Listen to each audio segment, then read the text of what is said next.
Well, hello, Karnavati. Hello. How nice to see you all. How nice to see you all.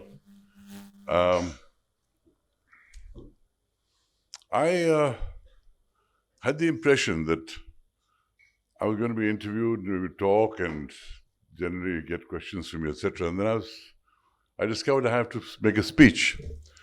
So immediately I asked around, I said, what would you really like me to speak about? And people said, various things. Aradhana, who's my point of contact here, said, talk about the days when you were a student. And I figured, yes, there's a certain sense to that, because I'm sure you'd be interested to know what I went through when I was your age and the dilemmas I faced and the problems I faced, etc. Hello? Much better, much better. Can you hear me better now? Right, okay. So, in my career, I've played a lot of kings, emperors, powerful villains, rich people. And so a lot of people have the impression that I came from a rich family, a privileged background, and made my way through cinema here, in Europe, in Hollywood, etc. But actually it wasn't like that. My parents were really freedom fighters. They were incredible people. There's a chapter on them in my book. The chapter on them alone is worth the price of the book because they were such remarkable people. But very, very briefly, my mother was English and she married my father, who was Indian, when they were students at Oxford University. And they could have come back to India and got the best jobs available in India as Oxford graduates. They renounced all that, and both of them joined the freedom fight for India's independence. Now, they had their differences. My father was a communist, a trade unionist, a fiery orator, speaker. My mother was far more peaceful, far more peace-loving. And she was picked by Mahatma Gandhi as one of his satyagrahis at a time when he used to pick individual satyagrahis to perform satyagraha for many. So she had to do satyagraha in our hometown in Punjab, which is the village of Dera Baba Nanak, where Guru Baba Nanak lived. And as a result, and to finish their story in a word, after independence was gained, my father, who became a very well-known philosopher in Italy, and my mother not only became Buddhist, not only became a Buddhist nun, but became the highest ranked Buddhist nun in the world. But that was later.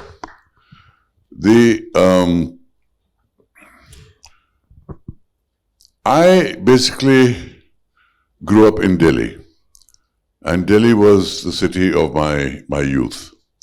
I went to school in Sherwood College, Nainital, graduated from St. Stephen's College in Delhi. Now, my parents really had no money. They really lived by writing and journalism and publishing books, etc., which is not a very profitable business, while fighting for the freedom of the country. But one thing they did is sacrificed a lot to give their children, me and my brother and sister, a good education. So I had the marks to get into St. Stephen's College, but I didn't have the money to pay the fees. So I joined, and I figured, what can I do? And the one thing I knew, because I had done acting in school and college, and I was part of debating teams and all that, I thought, I'll join All India Radio and television. Television was there in its earliest days, only broadcast in Delhi. So I used to freelance with All India Radio, and occasionally in the summers, because the the tourist guides would run out. They wouldn't have enough tourist guides, so they'd come to St. Stephen's and say, who are the students of history here that can be tourist guides? And I'd do a little tourist guiding in the winter. But my main income was from radio. Now see how life has its own plans for you. Because I was in All India Radio, and this was, mind you, I'm talking about the 60s, the 1960s. This was the era of the Beatles and the Rolling Stones and the Doors and the Pink Floyd and Jefferson Airplane and Bob Dylan and Joan Baez and the Flower Power, the Revolutions and psychedelic clothes and hippies descending on San Francisco and spreading their message to the world. You know, turn on, tune in, drop out, and anti-war protests. And it was the age of social and political change. The pill had been invented, so there was a whole new sexual freedom in the air as well. A whole age was changing. The 60s changed the world more than any other decade in the last century. And I was the biggest Beatles fan in the world. And I heard that the Beatles had come to Delhi. I thought, wow, I've got to meet the Beatles somehow. So I went to my bosses in All India Radio. I said, I want to interview the Beatles. हाँ, तुम क्या कर लोगे? पूरी press पड़ी है उनके पीछे. I said, no, sir. Give me the tape recorder, give me the badge. Let me try. अरे कहाँ जाओगे तुम? पूरी press पड़ी है उनके पीछे. Let me try. So what do you have to lose? Give me the tape recorder. So they gave me a tape recorder. They gave me a badge. And I went to the Oberoi Intercontinental where they were staying. The crowds had been kept out by the police. You got the badge, as a press you could enter. In the lobby, all the pressmen were running around. Somebody said, oh, they're escaping from the kitchen doors. Everyone would rush off trying to photograph them at the kitchen doors. I knew as a Beatles fan two things. One, who was their manager? It was Brian Epstein was their manager. So I knew I had to find Brian Epstein. So I was looking everywhere in the restaurants and lobbies around looking for Brian Epstein. The other thing I knew was that they had just come from Manila on an unscheduled stop on the way back to London because they had gone to Manila to do a concert. At that time, the president of Philippines was a chap called Ferdinand Marcos. And his wife was called Imelda Marcos, who was very famous later for when people discovered she owned 3,000 pairs of shoes, designer shoes. So, after giving that concert, Imelda Marcos sent a message to the Beatles saying, it's my children's birthday party, please come and sing for them. The Beatles refused, naturally. We're not going to sing for some president's daughter. We are the Beatles. And there was Beatlemania around the world. I mean, it was incredible to know what the power of the Beatles was. So Imelda Marcos got very angry with them, told them to leave the country. As they were leaving the country, pro-Marcos mobs went and mobbed them and pushed them around and manhandled them. And they had to leave Manila in a rush. And they made this flight to Delhi on their way back to London. So, about 2 hours after waiting, out of the elevator, out of the lift comes Brian Epstein. And he starts walking towards the exit. I went after him. I said, hello, sir. I'm Kabir Bedi. I'm from All India Radio, the only radio station in India. And it's owned by the government. And the government have decided that the Beatles will do an interview at 10 o'clock this evening. It's a bit of a white lie. Obviously, there was no such plan. He looked at me and said, the boys will not do any interview for anybody. I said, sir, I realize that, but you know, this is a government matter. If the Beatles don't do this interview, they'll get into a lot of trouble. And I'm a big Beatles fan, so I don't want them to get into trouble. Please don't cause a problem. Absolute nonsense. The boys will not do any interview. I said, no, sir. You don't realize how serious this can become. It's a government matter. I knew saying government would be good because he just got into trouble with the government in the Philippines, right? So I kept banging on about government. Eventually he turned to me just as he was about to get in the car. I said, The boys will not do any interview. I will do the bloody interview. I thought, fantastic, yaar. Brian Epstein to mil gaya. So I said, fine, we arranged a time. And at 7 o'clock in the evening, I went up in the lift to his room, knocked on his door, and no answer. Knocked again, no answer. Knocked again, door opened.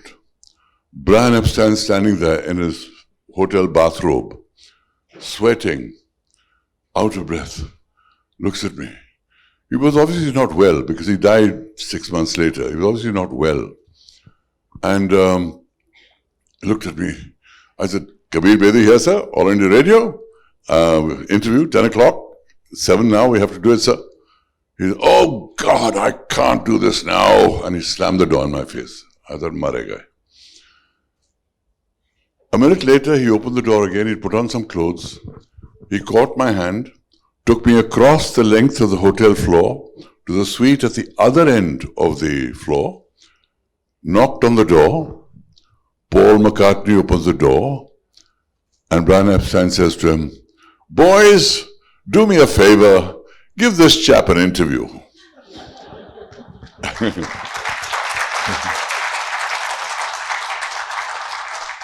And there I was, in the room with the Beatles, all 4 of them. Only the manager of British Airways, then known as BUAC, was in the room. And I interviewed them one by one by one. Now, what I said in the interview, I talked to all of them, including John Lennon, about drugs. That's in the book. For that, you'll have to read the book to find out what it's all about. The important thing for that interview was, it had 2 consequences. One, All India Radio broadcast it. Second, a week later, when I went to them and I said, can I have a copy of my interview? They looked for it, they couldn't find it.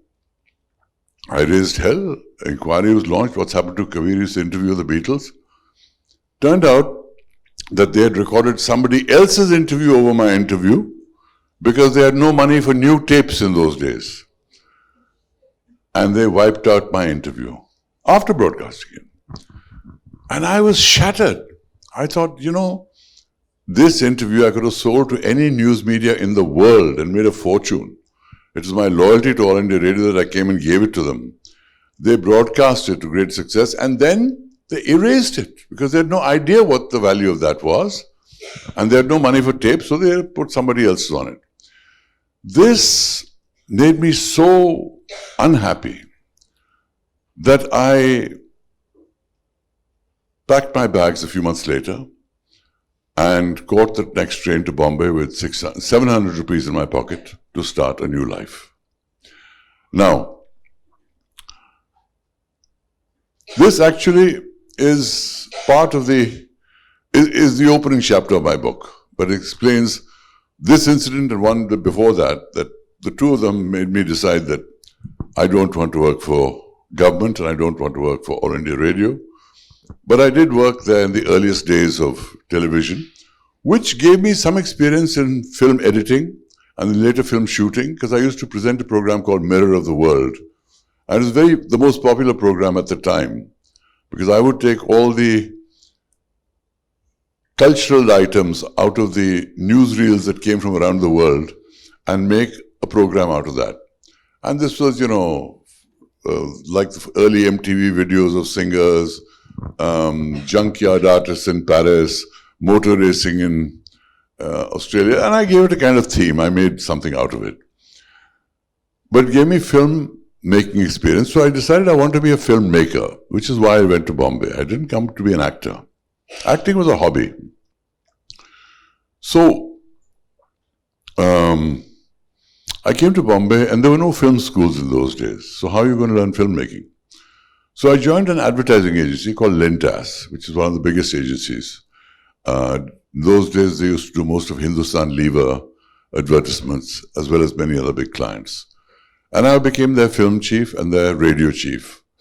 And later I joined a company that's today known as Ogilvy and Mather. So I spent 5 years in advertising before I actually became an actor. The reason I became a professional actor was because it was my good fortune that my boss in Lintas was Alec Padamsee. And Alec Padamsee was the legend of Bombay theatre. His real passion in life was theatre. He worked in advertising, but his real passion was theatre. And he used to put up the most spectacular productions. And he realized I'd been an actor. He put me in one production, tested me out, and then he gave me the lead role in Girish Karnad's Tughlaq. It was Girish Karnad's first play in English. And I was given the lead role in that, with Alec Padamsee directing. Now, Alec was an advertising genius.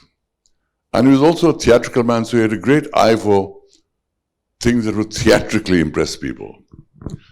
So, what he planned for Tughlaq was the opening scene.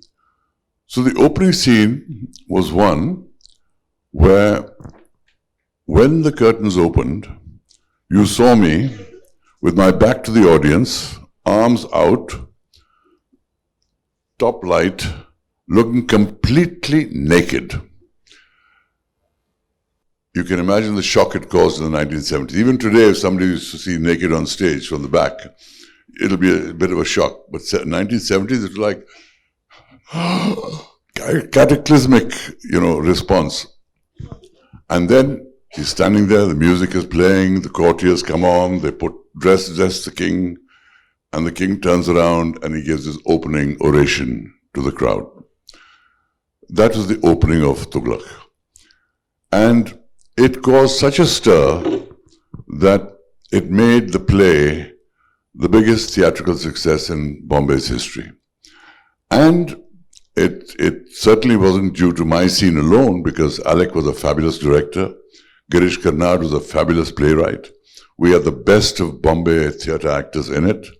We had M.F. Hussain design our poster, a lady called Pilu Pochkhanawala who did the set designs. It was a collection, it was a teamwork, it was a great creative collaboration, and I benefited from it. But that opening scene got the whole of Bombay talking, and everybody wanted to come and see my butt, and everybody bought tickets, and it was sold out throughout. This also led to a lot of offers from filmmakers. And I thought, okay, I've done very well in advertising. Now I can become an account director, but that's a different path. It's not a creative path. It then becomes a management part. If I want to become a filmmaker, it is better to join Bollywood as an actor and then become a filmmaker. So that was my logic to thinking, yes, I'll join Bollywood. So one of the first, what I learned, and what all of you need to learn, is that every place that you work has a different work culture. Whether you're in college, it'll have a certain culture. You go into a certain company, join them, they'll have another culture. When you move jobs, you enter another work culture altogether. Another way of doing things, another set of people to report to, another set of egos, another set of office politics. All that goes on. But for me, it wasn't just a question of moving companies. I moved from working for the government, which has its own pace and lethargy and opposition to any new ideas and new suggestions or any changing things in any substantial way, because everyone wants things to carry on as they were. Nobody wants to endanger their jobs. To moving to advertising in Bombay, another city, another work culture altogether. Suddenly you have beautiful presentations on large screens with projectors and offices beautifully lit, large desks and organized presentations and battles between creative people and management people and all that. So there's a lot to learn from all that. And suddenly I entered the film industry, which is a completely different culture. So to give you an idea, when doing as a theatre actor, you get a script, you rehearse, you prepare, and then you go on stage, and it's your platform. The light is on you, the audience is in darkness, nobody's interrupting your performance like in film. Cut, cut, cut, cut. It's non-stop. It's a different process. Acting in films, firstly, itself was very different for me. Suddenly, it was stop-start. You're not shooting in sequence. Things were not in order. You shot according to the convenience of the location. But more than that was the kind of way business was done in Bollywood at that time. So one of the first people that interviewed me was a chap called O.P. Ralhan. O.P. Ralhan was making a film called Halchal. And he called me to his office to meet him. He said, हाँ, बहुत सुना आपके बारे में, आइए बैठिए. So I sat down. He said, हाँ, तुम ठीक लगते हो. तो मेरी फिल्म कर लो. So I thought, I'm going to be the hero of this film. You should tell me what the story is. So I said, sir, story का कुछ idea दे दीजिए. You are asking me? तुम मुझसे story पूछ रहे हो? नए लड़के हो तुम? नई स्टोरी पूछ रहे हो मुझसे? मैंने धर्मेंद्र को स्टार बनाया फूल और पत्थर में. तुम कौन हो? मुझसे पूछ रहे हो स्टोरी क्या है? I said, no, sir, some idea कुछ नहीं, साइन पिक्चर करनी, साइन कर लो. So I signed. So, I thought I was the hero of the film. Zinat Aman was also in the film. She also thought she's the heroine of the film because he did the same thing to her. It turned out that O.P. Ralhan himself was the hero of the film. And he looked like Walter Matthau and he walked with a limp. Helen, the legendary dancer, was the heroine. We had supporting roles. So, when the film came out, it didn't do that well. But thankfully, because we were not the hero and heroine, we didn't get the blame. He got the blame. It's always the hero who gets the praise or the blame. The supporting actors never get blamed. But then, after that, I did a film with Vinod Khanna, directed by Raj Khosla, called Kache Dhage. A beautiful story that became a huge hit. And that sort of launched my Bollywood career. But karte karate, I never got down to filmmaking because film shooting would be take me here, take me there, take me there. And acting sort of took over. And then there was another problem I had. I realized that I fancied myself as a theatre actor, Shakespearean actor. I'd done Julius Caesar, I'd done various plays along the way. That I love acting in film, but I don't like the singing and dancing. Now, don't get me wrong. I love to watch song and dance in Bollywood films. I think nobody in the world does it better than Bollywood and Indian cinema in general. Telugu, the Tamil, Kannada, Malayalam, Indian cinema does song and dance as part of narrative better than anybody in the world, and I enjoy watching it. I didn't like doing it. So I realized that if I want to be a leading man, if I want to be a hero, either I'm going to have to learn how to do that, or I'm going to have to look beyond Bollywood for a career. So this is the dilemma that I was facing. And then the Italians arrived in town. Now the Italians arrived in town looking for a pirate, an Asian pirate who fights the British, for a series they were going to do in Italy. And the pirate's name was Sandokan. And I went and met them. They looked me up and down and said, yeah, you certainly look right, but we have to audition you. So are you willing to come to Rome for an audition at your cost? Now, a part of me bristled. I said, I'm not some unknown actor. I've got hit films behind me. I'm an established Bollywood actor. They are going to go to Rome at my expense. So part of me bristled. But then I thought to myself, no, recognize the opportunity. This is one of the other keys in life, recognizing opportunity. I saw the opportunity it could be, and I accepted. I went to Rome, I worked very hard, and I got the role, and it went on to become the most successful television series in the history of Italy.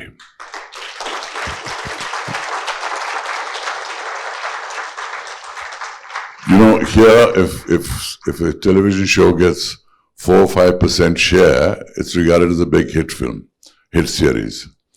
We had a 32% share. So those people that understand what that means. So this series made me a huge star in Europe.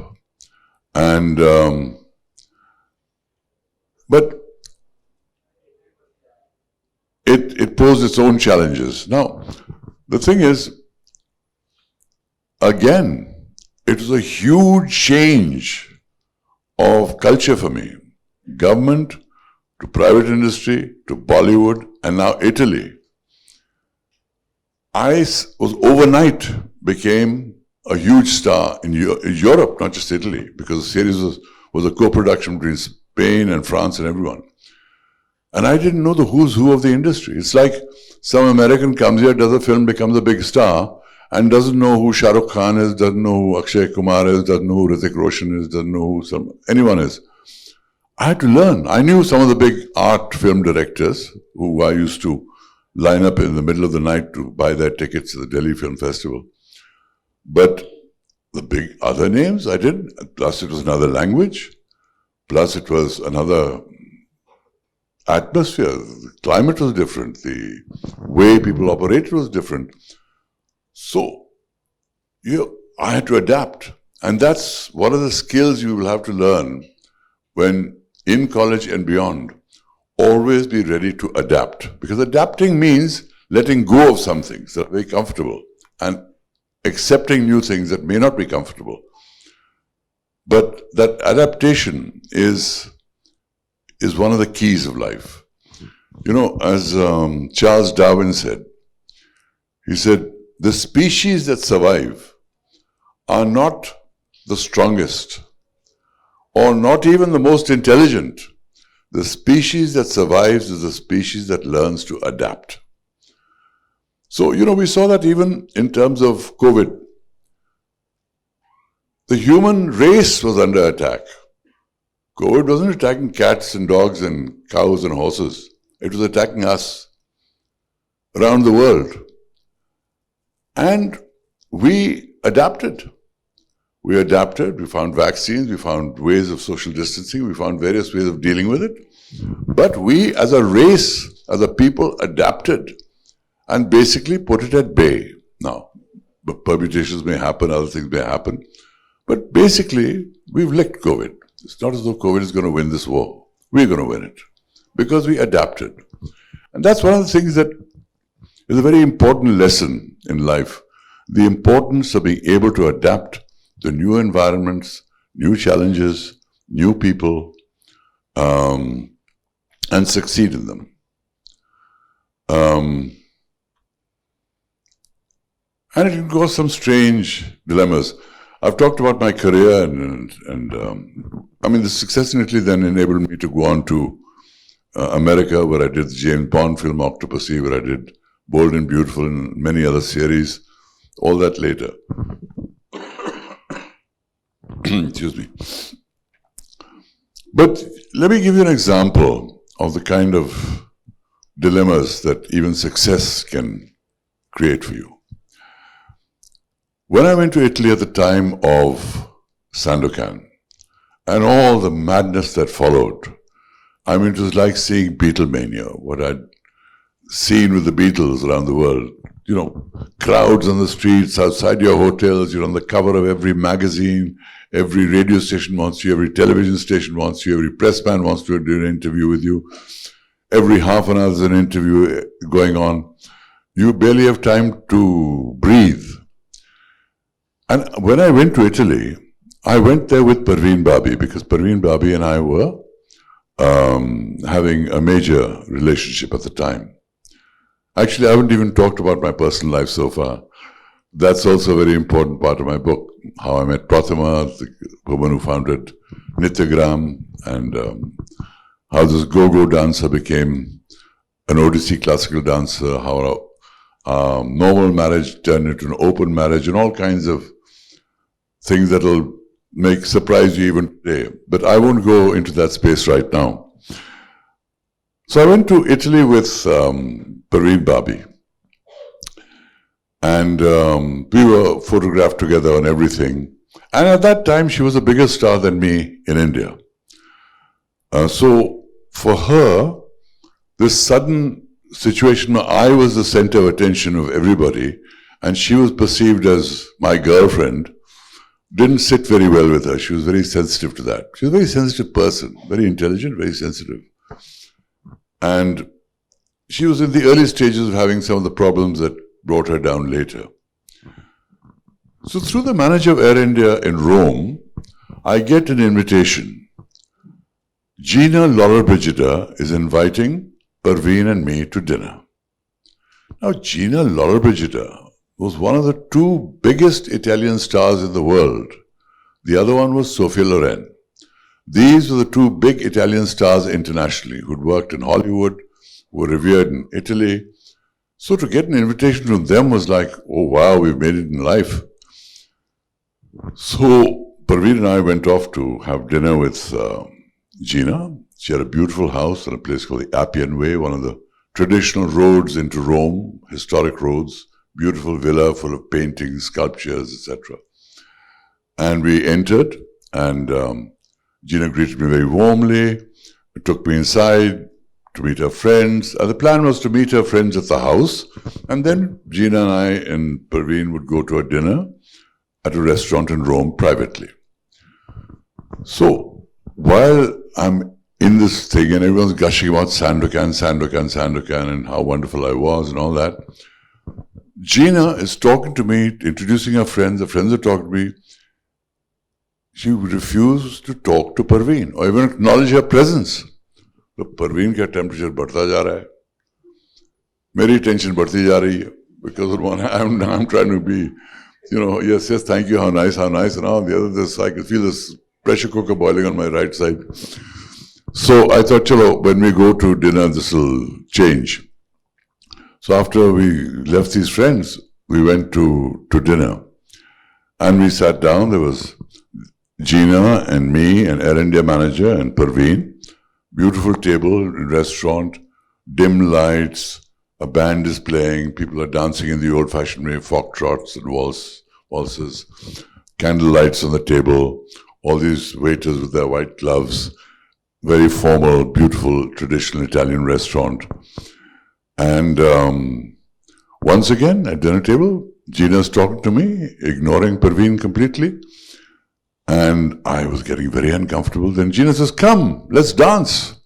I was, okay, let's dance. So we went to the dance floor. I'm starting to dance with Gina now. Part of me felt fantastic. Hey, I'm dancing with Gina Lollobrigida, man. I've arrived in life. There she is, we're dancing together. And we talked about her films. She was thrilled that I had seen them. Talked about Hollywood, and I tried to introduce the topic of Parveen at the table. I said, and Parveen also is a big fan. Yes, she's very beautiful. So I said, yes. So the number came to an end. I thought, let's get off the floor now, or I'll have to pay a very heavy price. So I said, come Gina, let's go. So we went and sat on the table. And finally, Gina sits at the table. Finally, she looks at Parveen and she says, and you, my dear, what are you doing here? Are you following the star? Kato to khoon nahi. Here was one of the biggest stars in the world insulting the lady that I love, the woman that I love, and I was gobsmacked. I didn't know what to say. I was thinking what to say. But Parveen was very quick, because she's very smart also.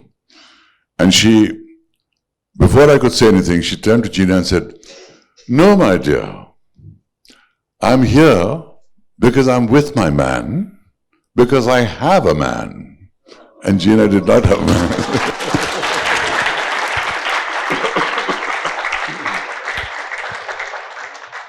So Gina said, oh my God, she's very clever, very clever. I said, yeah, she is very intelligent. Now Parveen says, let us dance. So I said, okay. Went off to dance with Parveen. She was tense completely. I'm dancing with her. I could feel her tension. I said, listen, don't worry about Gina. She's an older actress. She's jealous of your youth, your beauty. Don't worry about it. She says, don't try that on me, baby. I said, no, I'm telling you the truth. You have to give her a little, respect. She's an actress. She said, well, whatever you think, I'm leaving. I said, you're leaving the dance floor? She said, no, I'm leaving the restaurant. I said, you can't do that. You can't walk out of a dinner with Gina Lollobrigida, for God's sake. She said, you do what you like. I'm leaving. I'm thinking, I said, but if you leave, then I have to leave. She said, that's your problem. I'm leaving. And she left me on the dance floor and started walking back. And I have between here and there to decide, am I going to stay back with Gina, learn more about Hollywood, learn more about the whole structure of the Italian cinema, and all that knowledge that I think might lead to, or do I stay with Parveen?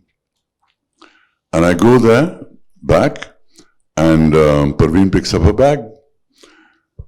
And I made my decision. I thought, Gina is certainly a worldwide star, and I certainly respect her. But she did insult my woman, and I have to stand by her. So I said to Gina, I'm sorry. Gina, I have to leave. I hope you understand why. No, dinner is not here yet. What are you doing? Come sit down. This is the best restaurant in Rome. I said, please, Gina, I'm really sorry, but I have to leave. And that's how my meeting with Gina Lollobrigida ended that night when I walked out with Parveen. So, there are many dilemmas that success creates, as failures do. And how you rise above that is something to learn. And you can learn it through the experience of others. They can be the same field, they can be in different fields. The human dilemmas are the same. Do you choose your profession and your professional interests, or do you choose what's important for you as a person in terms of the way your heart feels? And these are not easy decisions.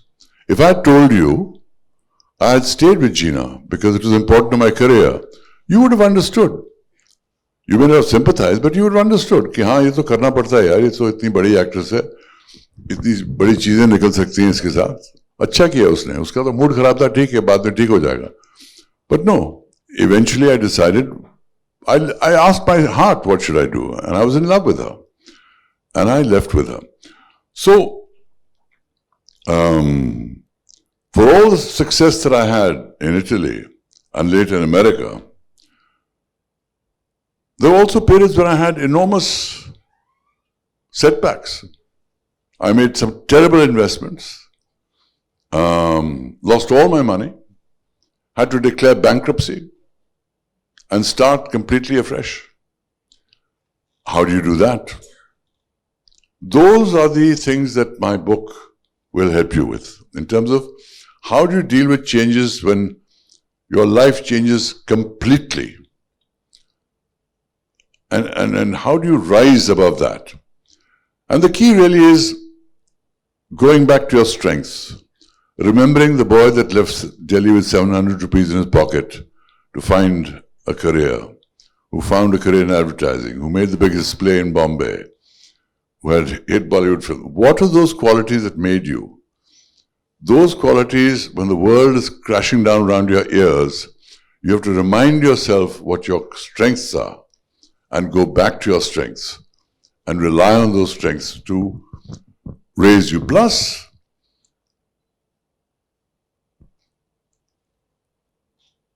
getting rid of negativity is very important. Negativity is something that pulls you down. It depresses you. It makes you lose your sense of self-worth. And it's very easy for negative thoughts to take over. So if you're a person who has a negative bent of mind or knows people who have negative bents of mind, be very careful with them. Because their natural instinct is to put themselves up by putting everyone down. ये ठीक नहीं है, वो ठीक नहीं है, ऐसा होना चाहिए, वैसा होना चाहिए. वो सब ठीक है, आप क्या कर रहे हैं? You have to go back to positivity. Now, I was very fortunate because as part of my journey, because there's so much in my book, I can't sum it all up even in 45 minutes.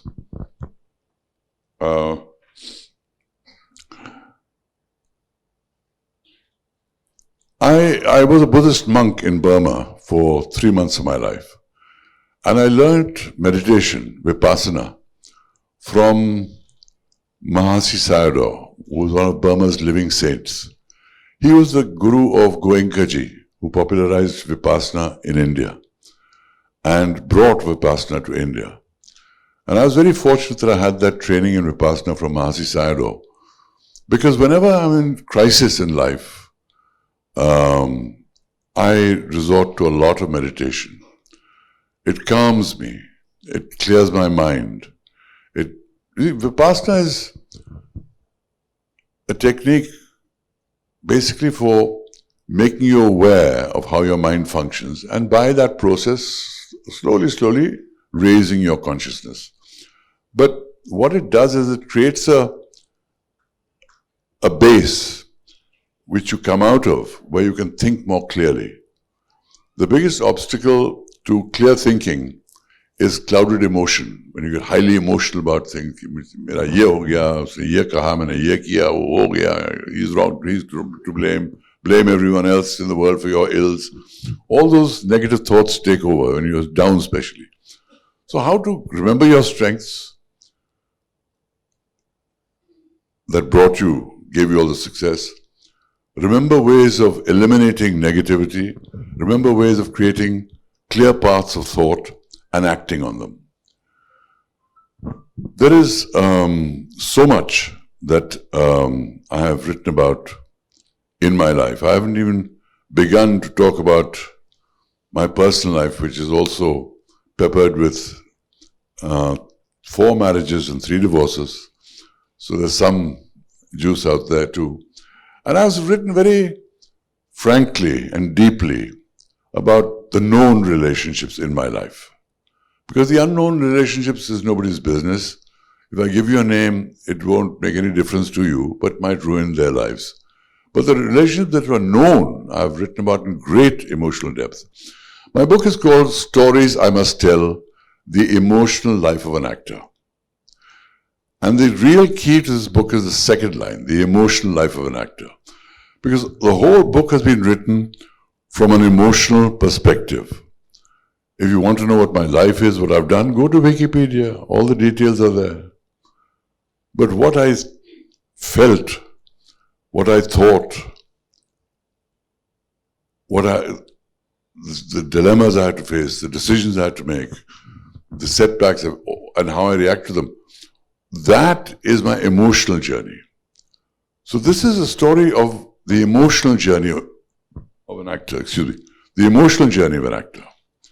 And the emotional journey of an actor who's acted in 3 film industries around the world, who had the most remarkable parents. And I lost, I think my 45 minutes is coming to an end right now, right? But I'll say a few more words. I lost my son. And my son could have been any one of you. He was 25 years old. He was a graduate of Carnegie Mellon University, which is the mecca of infotech. And this was the dawn of the computer age, just before the year 2000. And then he was struck by schizophrenia. And the battle that I had with his schizophrenia and trying to give him hope and show him that there was hope in life is one chapter of my book. Eventually I lost that battle because he took his life. But the process of that battle was very painful for me to write because I had to go through all the same emotions that I went through when he was struck with schizophrenia, and what it is like for a father and a family to deal with somebody like that in the family. And what was that process and why he eventually took his life is probably one of the most moving chapters in the book, which you would all relate to very closely, because it's something I actually experienced at a very deep emotional level, at every step of the way. So that too is part of my book. There's many things. As I said, my 45 minutes is up. But this is a book that I wrote from my heart. It talks about my triumphs, my tragedies, my strengths, my weaknesses, my milestones, my mistakes, all the thing that makes for a very full life, a life full of great and immense joys and ecstasy, and at the same time terrible pain. And it was a story that I had to write. And again, this book was written because I adapted. When the COVID pandemic struck, suddenly everything stopped. Film shooting stopped, voice recording stopped, corporate events stopped, documentary films stopped, and everywhere, because I've done films in many languages, from Italian to English to Hindi, Tamil to Telugu to Punjabi, Malayalam even. Everything stopped. I said, okay, what's the opportunity here? Time. Suddenly I had time. And this is a story that I needed to tell. Because nobody knows my life. Nobody has even seen all my films. If I'm to tell you that maybe 20% of my work is Bollywood, 30% is Hollywood, 50% is Italy. So even if you've seen all my Hindi films and all my series in America and all my films there, you've only seen 50% of my work. So nobody has seen all my films. Nobody knows all my life because it's been on 3 continents. You've seen some films of mine. You've probably read lots of gossip columns on me. You've probably read lots of stories about me and Parveen Babi and other actresses, which will give you a picture, but a very distorted, incomplete picture of my life. So this was a book I had to write. And when the pandemic came, I suddenly realized I had the opportunity to finally tell my story in my words. And I must say, it was very hard work writing it. It was very hard work selling it. But it certainly rewarded me because it won the it won the Amazon Most Popular Book Award 2022 in biographies. The book is out now in the Hindi edition, the Marathi edition, and the Italian edition. And the Italian edition won the Diva and Donna Book of the Year Award at the Venice Film Festival last year. So it's been a national bestseller. It's been very gratifying that the labor that I put in during the pandemic has paid off so wonderfully. Not just because, not that books make a lot of money, but the very fact that so many people have taken the time and trouble to read my book and know my story. That is very gratifying to me. Because this, as I said, is a story from the heart. It's a story that relates to all generations. It's a story of what your life might have been if you took an independent freelancer's part in life, led a freelance life. And you know, today when I see young people in the workplace, especially young techies like my son, they move jobs all the time. So I regard young techies, to whom this book is dedicated, as freelancers. They are serially employed by companies, but in their spirit they're freelancers because they constantly move like freelancers from job to job. And so I think there's many points where, even though my life may seem very different to yours, there are many things you can learn from my life in the process of how I lived it and how it relates to yours. And above all, because it is a story of the Indian actor who was the first Indian actor to establish a global career from India. Thank you so much.